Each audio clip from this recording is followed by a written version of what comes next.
네, 일단 건강과 관련돼서 건강과 공부에 관련된 이 건강 관리에 대해서 설명을 드리려고 합니다. 예습과 복습은요, 이게 적당하게 5대 5가 되면 좋을 텐데 이러면 건강이 나빠집니다. 그래서 복습을 갖다 너무 강조하게 되면 건강이 나빠지고요. 6대 4 정도가 가장 황금 비율이에요. 황금 비율. 그래서 복습이 매우 중요합니다. 공부 성적에는. 근데 복습을 너무 강조하게 되면 건강이 상하게 돼서 복습이 4, 예습이 6, 시간 비율입니다. 시간 비율. 분량으로 치면 복습이 당연히 더 많고요. 왜냐하면 복습은 시간이 얼마 안 걸리기 때문에. 그래서 예습과 복습에 있어서는 6대 4 비중이 가장 아름답다. 특징만 설명드릴게요. 예습을 너무 강조하게 되면요, 놀고 싶어져요. 끊임없이 놀고 싶어지고 집에 있기 싫고 뛰어나가고 싶고 막 이렇게 됩니다. 복습을 너무 강조하게 되면요, 우울해지고 무기력해져요. 그리고 또 소화가 안 됩니다. 그다음에 잠이 잘 안 오고요, 잤는지 깼는지 모르고 막 이렇게 몸이 처지는 그런 형태가 됩니다. 네, 이 정도 설명드렸고요. 그다음에 쓰기, 읽기, 보기, 듣기 비율의 설명을 드리자면, 쓰는 비중이 높을수록 건강이 상합니다. 특히 장이 안 좋아지고요, 굉장히 여러모로 나쁜 그런 건강 상태가 되기 쉽습니다.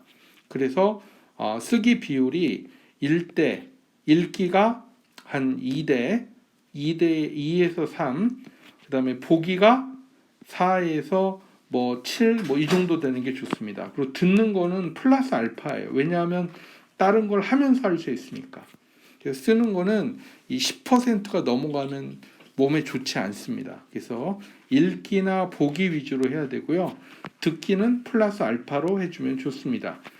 공부할 때 모르는 내용을 본인의 목소리를 녹음한다던가 제가 만들어 놓은 그 듣기 파일을 듣는 게 굉장히 좋습니다. 하여튼 쓰는 비중을 갖다 줄여라. 특히 어떤 경우에 소화가 안 될 경우, 또 불안할 경우, 이럴 경우에 쓰는 비중을 줄이고요. 대표적으로 읽는 비중을 늘리는 게 좋습니다. 읽는 비중이 보통 없거든요. 그래서 건강에 가장 도움이 되는 건 읽기입니다. 왔다 갔다 하면서 걸으면서 읽거나 이래도 좋습니다. 보는 것도 비중이 너무 높아지면요, 70%가 넘어가면요, 눈이 굉장히 상태가 안 좋아집니다. 그래서 최대 70% 잡고요. 가능하면 읽기 비중을 많이 늘려라. 전반적으로 건강에도 좋고 공부의 결과도 좋습니다. 그래서 읽는 비중, 그래서 암기 과목이나 어학이나 이런 소리내성 있는 비중을 갖다 늘리면 늘릴수록 건강에 좋습니다.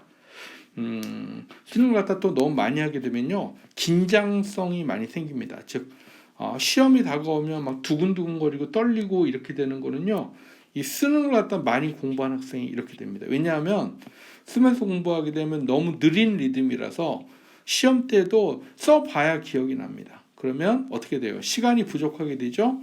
그렇게 될 것 같기 때문에 더 긴장하게 되고, 더 긴장하니까 시험 성적도 안 나옵니다. 쓰는 거 위주로 공부하는 게 굉장히 좋지 않다. 또 예습 위주로만 공부하고 복습을 하지 않았을 때도 이런 현상이 나타나기가 쉽습니다. 왜? 예습만 하게 되면요, 보긴 봤는데 기억이 안 납니다. 대부분의 학생들은 천재거나 머리가 아주 뛰어난 학생이 아니면 예습 위주로 공부하게 되면 이런 여러 가지 두근두근거림 등등등 긴장성 이런 게 생깁니다. 그래서 쓰기 위주, 예습 위주로 공부할 경우에는 여러 가지 안 좋은 건강 현상이 벌어지게 됩니다. 네, 그 다음에 마지막으로 수면은 충분히 취해주는 게 좋습니다. 잠을 갖다 줄여서 공부를 잘하겠다 이렇게 하는 거는요, 타고난 머리가 좋거나 타고난 건강 상태가 무척 좋은 일부 학생들을 빼고는요, 대부분 의미가 없습니다. 잠은 충분히 자야 됩니다. 특히 이 공부법은, 제가 만든 이 공부법은 잠이 부족할 경우에는 별로 큰 도움이 되질 않습니다. 그래서 잠은 충분히 자도 좋다. 운동 굉장히 좋습니다. 운동, 적당한 운동은 매우 좋다. 과도한 운동만 피하면 됩니다. 음악 듣기 같은 것도 매우 좋습니다. 플러스 알파 설명 하나만 더 드리자면, 다리 떨기, 펜 돌리기 이런 것도 절대 강제로 말리시면 안 됩니다. 학생들 같은 경우에는요, 다리를 떨거나 펜을 돌리기를 하면서 긴장을 갖다 풀어주고 부족한 리듬을 보충합니다. 그래서 이런 게 매우 중요한 활동이기 때문에 강제로 이걸 갖다가 보기 싫다고 강제로 끊어버리게 되면 공부 효과도 매우 떨어지게 됩니다. 따라서 다리를 떨거나 펜 돌리기를 하거나 음악을 듣거나 이런 거는 그 과목에 따라서는 오히려 굉장히 플러스 알파가 되기 때문에 강제로 이런 걸 갖다가 못하게 하려고 해서는 안 됩니다. 자, 건강과 관련된 공부법에 대해서 설명을 드렸습니다.